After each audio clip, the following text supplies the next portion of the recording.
welcome to the channel. This is MattCam89, and I'm going to be starting a new series based on thrift store finds.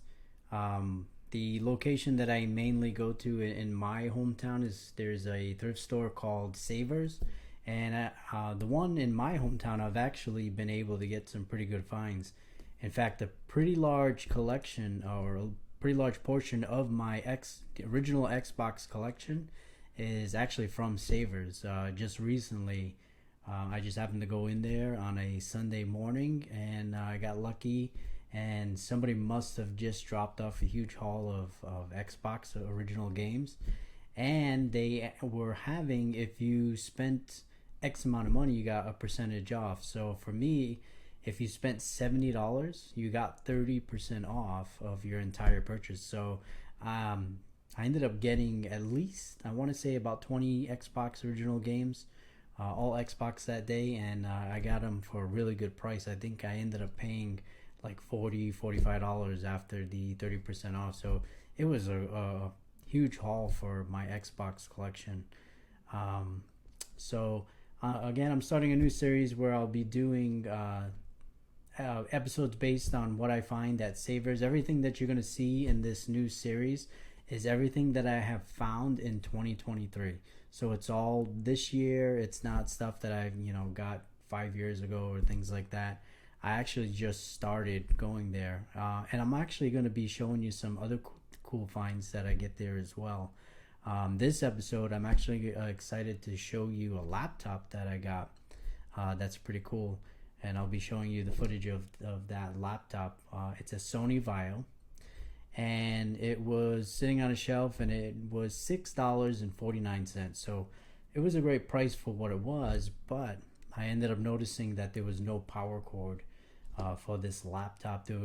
I couldn't find any power cords that would work with the laptop at the store, so I couldn't test it to see if it worked. But I was thinking, for the $6.50, it was worth grabbing this laptop.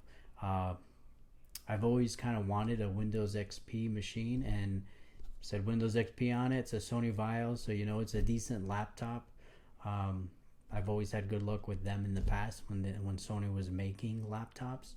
So I decided to take a chance on it, and I'm glad I did. Now, I'm not going to say that, I got it home, was able to power it on, and, everything worked fine. It took me about 2 days to actually get this machine up and running. So I happened to be lucky, and one of my Sony soundbars had a power cord that was an exact fit for that laptop. So they must be reusing their power cords for other systems, and it's a 19.5 volt, so it worked fine. However, when I booted up the machine, somebody who had owned it before me had obviously they installed their own system. So there was a Linux system on their Linux pair. To be honest, I'm not too familiar with Linux. It had a UI that was pretty easy to use, and I was able to get around. But I've never used Linux before. I'm sure there's going to be somebody in the comments that says, "Oh, why did you delete it?"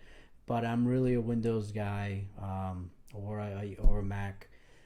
Doesn't matter. Mainly Windows. So, and I really wanted a Windows XP machine because I have a little one of those CD cases filled with old PC games, because I used to mainly do PC gaming at one point, and they were all older games, and I've kept them, and they're just a pain in the butt to get working on modern machines. So it was cool to have now have an XP machine where I can play a lot of those older titles, which I'll show you in the footage too. You'll see some of those games on the desktop of the Windows XP machine, like the Command and Conquer, First Decade, games like Rainbow Six, the originals, the good ones, before they went to their new style, Rainbow Six. I don't even consider that Rainbow Six anymore. Whatever it is now. But that's a discussion for another day. Things like Age of Empires Gold Edition and StarCraft, and I have some other ones too, like some older Battlefield games that I'm pretty excited to reinstall and see how that machine can handle it. It actually plays Command and Conquer Generals, um, albeit on the lowest settings, but it played. I was able to do a skirmish mode and it played. So for a laptop for $6.50, it was great. It's been great. It's actually exceeded my expectations. I really wasn't expecting anything, but like I said, it took me about 2 days to get it running. So I had Linux on there. I had to do a clean install, um, get XP on there, and then I noticed there was some driver issues.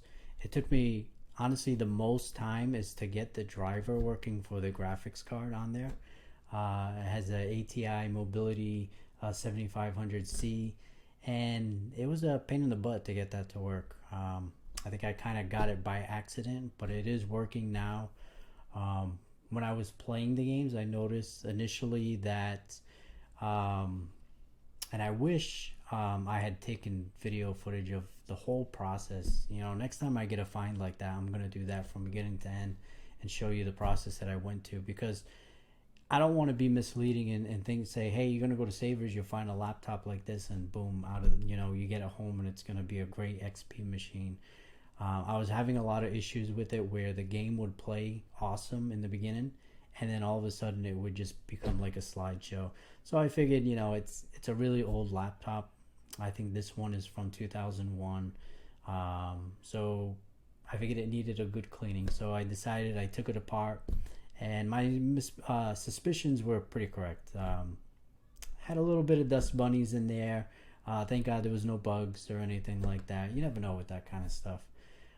What you're gonna find when you open up these old machines. It wasn't too bad dust wise. The main issue was actually the thermal paste. The thermal paste was just so old, and even as it was heating up, it wouldn't turn to liquid so that it could do its job of keeping the CPU cool. So I had to actually physically scrape the thermal paste off both the heat sink and the CPU. I had to actually scrape it off. That's how bad it was. Alcohol just wasn't really doing what it normally does when I clean it up. But eventually I got it nice and clean with a little bit of elbow grease. I put some new thermal paste, put the machine back together, and that thing fired up beautifully. It's been fast. I've been able to play Command and Conquer Red Alert 2, which is really going to be what I'm going to use it for. I love that game, and it plays awesome. All the Command and Conquer games, Age of Empires, Rainbow Six I was playing. Man, that took me back. That's actually the original Rainbow Six is actually the first game that I played online on Windows, on like a Windows PC, and played with other people. But that's not all. I did find another cool PC game at Savers while I was there. Now, I had gotten this earlier in the year, and my wife had actually commented, "Oh, why are you gonna buy that? You don't probably never ever gonna use it." Well, I'm kind of glad I did, because this cost me $1.99, and it is Command and Conquer, the first decade, for $1.99, and I'll show you. It still has the Savers tag on there for $1.99. And what's cool about this edition is it's actually complete in box. It has all the posters, the original manual, and everything like that. It's complete. It's got the DVD bonus disc. The install disc is actually in the XP machine, because I've been playing it, Red Alert 2 and Generals, and just been messing around with it. And ever since I did that clean out, it's been running awesome. So it's amazing what you can find in these thrift stores, what somebody views as junk. And you know what, if I hadn't probably found that machine, it probably would have ended up in a landfill somewhere, or somebody maybe not tech savvy would have grabbed it and hoping that it would have just worked, and maybe just thrown it out at that point. Who knows? Or somebody tech savvy could have grabbed it and they would have had a great XP machine. And I'd still be looking for one. But this is also a great pickup that I found at Savers. There's a couple of other games too that I had found at Savers. One is Beachhead 2000. It's currently, I have it on my eBay store, so I have it's not with me right now. It's in and a bag that I keep on my for items on my eBay store, so I keep it separate, keep it safe, so nothing happens. The other one, I don't have it there as well. It's also on my eBay store. Not a very good game anyways, but I wanted to show you that you can still pick up some pretty cool things. I know a lot of people are going to thrift stores and doing these kind of things. I'm mainly going to thrift stores to get stuff for me, my personal collection. I don't resell and things like that. At least that's not my intention or purpose. I don't go there to resell, and nothing against people that's what they do.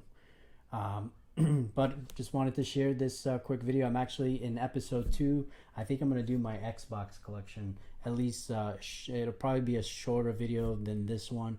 I'll break it up into sections because my Savers Xbox collection is actually pretty decent size. So I'll break that up so that it's a smaller video. So thank you for checking out this video, and God bless.